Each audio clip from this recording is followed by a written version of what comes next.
the precision of emotion with chords and everything. You know, like you can have something that very, you know, happy to,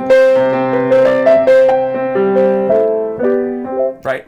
Then you could change it slightly, and all of a sudden you have wonderment or mystery, but like from a child's perspective. And then you can have wonderment. It's more adult. Like I understand things, but I still don't understand everything. Like.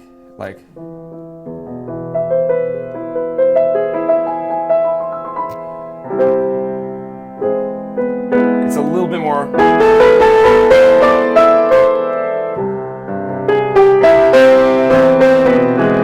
It feels, as opposed to, you know, it's different. And then even like you can have wonderment, and somehow certain chords make you feel of like the other, like space or an intelligence higher than ours, like so. You know.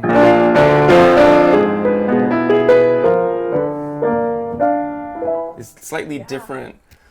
It's amazing. I've always been wondering how it is that this happens and why we're naturally selected and evolved as a species to be privileged enough to even understand what music is. And to have people that are a part of our population, like me, whose entire reason for being in there is to create music that creates emotions in others.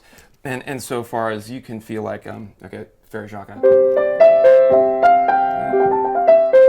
If you just change that by one note, I'm giving you a gift. It's a child talking to another child becomes an imposter child. So watch, just one note. Let's go here.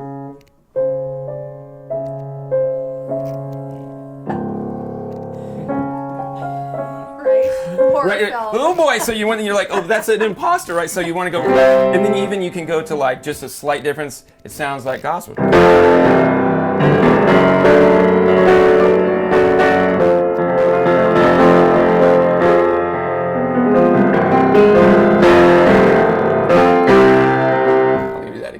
Screwed that up. Okay. Take two. Yeah. So, same key, but you change it just a little bit, it becomes like a gospel feeling. A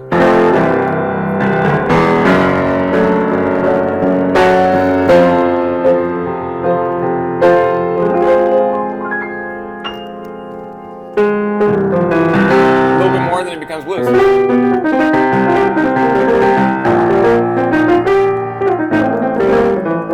gonna do that again. Change a little bit more, it becomes like I don't know, blues or jazz. I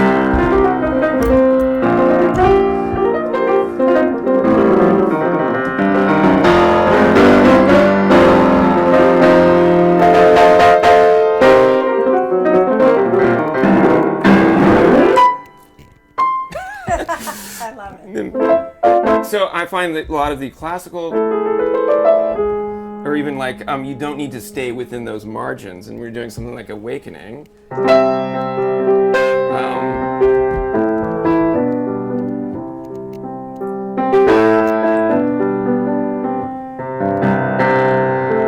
It's like you can then do things where you're not even just using the classical scales. You can start to use something maybe more from India, you know, like.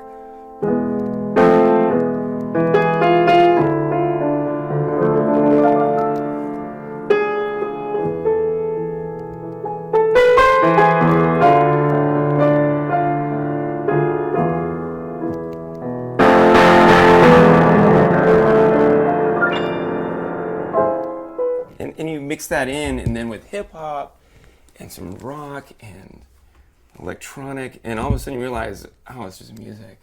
I've never tried it on this, but it's kind of a magical, you know, it feels like magic. Vibraphones. It's something my grandmother played, the vibraphone. And then, like, you can do.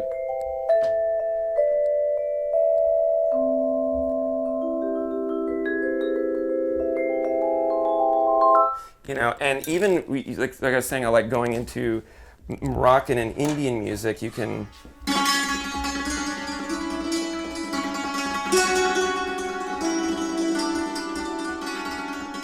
And to us, at first, that sounds like, that's kind of a weird, because it's playing notes that are in between. Yeah. This scale is called quarter tones, and microtonal music is natural to the Middle East. But when you bring it in, even with kind of, it has a sense of like, wow, and you combine that with, I don't know, you can combine that with the Rhodes, you know, like this.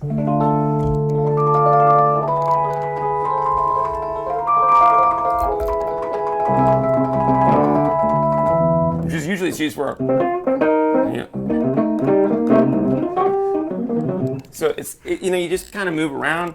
Drums, certainly, I don't know if you're, drums are loud. Plug your ears. Yeah. Great at drums. I saw that's when you were like doing drums while you were conducting, I think. Yeah. Oh, doing Crazy Rich Asians. Yeah. Yeah. Awesome. So the drummer and like the cool thing is like the vocalist, I sing on it. The vocalist and the drummer and all these things on both Are We Dreaming and Awakening are me. So you get this kind of, I know what kind of groove I'm like can be inside it. You know, like.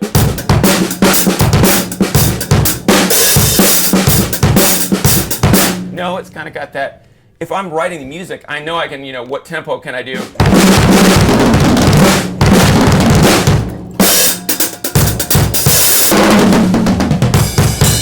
You know, so it helps to be able to play these instruments so I don't have to hire someone to come over and say, yo, I got this idea. It's 3 a.m. Can you come by?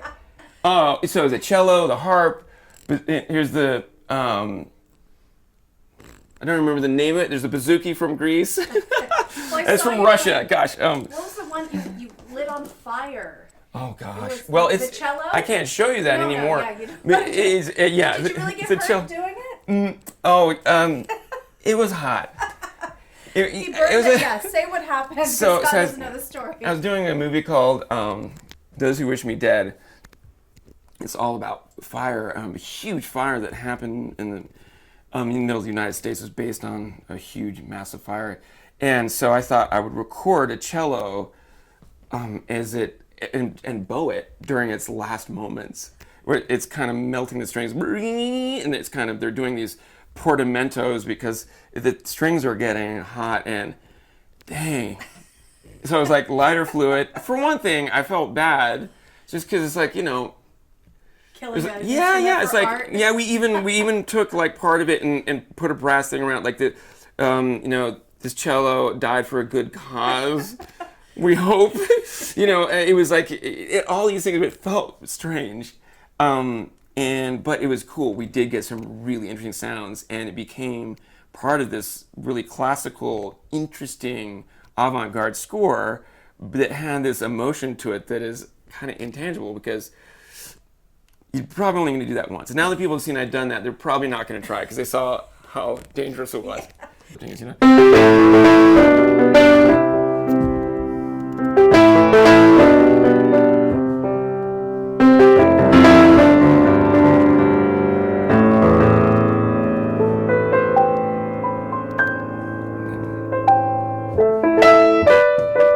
So the idea of being really big with orchestra and choir, but then coming way down to piano at times, it does happen.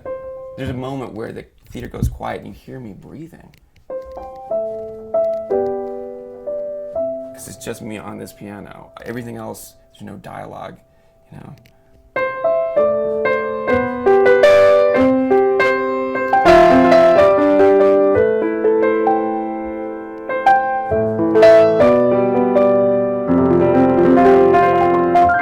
And it was really cool talking to the people that were behind making it. The fact that they even let us make Awakening, right? Yeah. That goes from this to like Blasilla, this song. That's like it is a trap banger. It just throws down every emotion. Yeah, it like the hip hop there, which crosses over with Are We Dreaming? Like Blasilla is in Are We Dreaming and Awakening.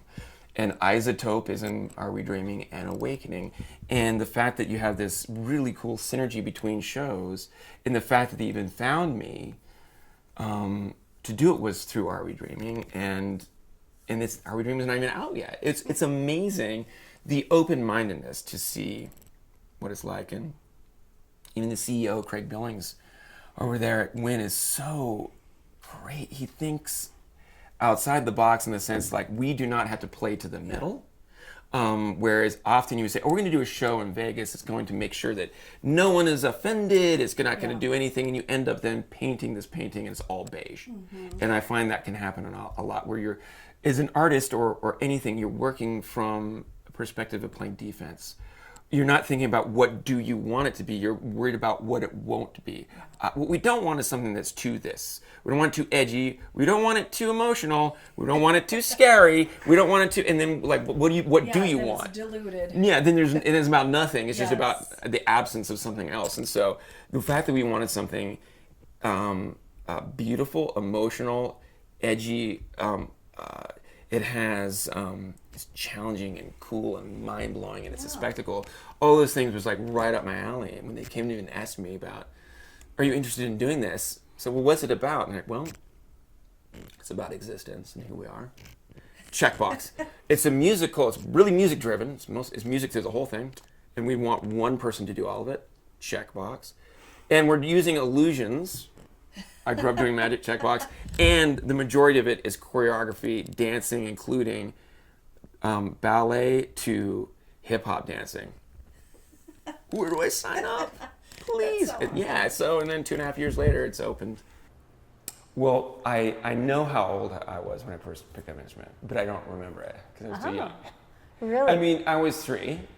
I started playing drums at about 4, but I kind of could bang around a little bit, you know, at least picking it up, piano, things like that. But I didn't really get into it till like 4. Is it because family had it around? Did they Yeah. expose you to it? Yeah, I had an older sister. There's a drum kit around for her. There's a piano. And I'd go to my grandmother. She had an organ and a piano. And so, yeah, went to Mexico and picked up a nylon string guitar, which so all these things I play to this day, you know. But, Yeah, I've seen. Like you'll be conducting and then you go and you play an instrument. Yeah, yeah. Is that very common? yeah, no. I didn't think so. So, I mean, it's even most composers don't conduct. It's like a totally different skill set. Oh yeah. Yeah. So, but yeah, I love it all. Anything. Yeah. Okay, so we'll All stop, right. let you see it. We already have it recorded, how you want to be described and all those supers. Okay, so we were talking about how you first got into music. So you're not the only, I know you're not the only musician in your family, but your sister plays music too? No. Yeah. No, it was that my sister was going to play music. Okay. It's close, right? So it kind of was, I was kind of on the young side to start music. She was kind of the age to really start, 7 or 8 years old, you know. And she didn't really take to it. She loves music. But, you know, I saw this drum kit sitting there and a guitar and a piano. And there was nothing stopping me from jumping on those instruments and starting to play. It was in my DNA somehow, yeah. So, okay, so you're playing when you're small. When do you know that it's your calling? I don't remember a time where it wasn't my calling. It was something I just loved. I didn't necessarily think, oh, you know, music is something that I'll be able to use as defining who I am, or certainly as a career. I was much too young. But at the time where all I really wanted to do was play music was earlier than I can remember. You know, so it was, when can I come home from school so I can play drums? Do I play drums first? Do I play piano first? And I was, like a lot of life, I'm autodidact. I really taught myself most everything. Later I got training and piano teaching and all that kind of thing, but it was always something that was by ear. And so my dad had the amazing record collection, everything from, you know, classical, jazz, rock. I was really into hip hop as a young kid. I got into, you know, popping and locking and break dancing, anything to amaze my friends, honestly. That's what it was. It was like magic. That was another thing I would do, magic tricks and illusions. If I could play, you know, a Rush song, or, you know, like do some kind of, you know, popping and locking that looked like you're defying physics. Anything to make friends go, wow. And that really led to today, you know. So you're a natural performer. Yeah, definitely. Okay. I'm like, I hear some squeaking though. I know you probably heard it too. Did you hear a Yeah. little squeaking? The shoe? Is it your shoe? Yeah, I hear think it is your shoe, yeah. Yeah, because you heard. I know if heard I it heard too. it, you heard it. I didn't want you to be distracted. It was a rubber Is it the squeak. back? Yeah. So just watch. There you go. And that won't probably be picked up this far away, but you'll be in the back of your mind Yeah. going, oh my God, yeah. Yeah, and I'm like, okay, if I hear it, I know you're hearing it right Yeah, now. yeah, Okay, yeah, it's all good. so you grew up here, you went to UCLA, you also went to Harvard. So, okay, what Yeah. did you study at UCLA? Okay, so UCLA and Harvard these are, when people go, oh,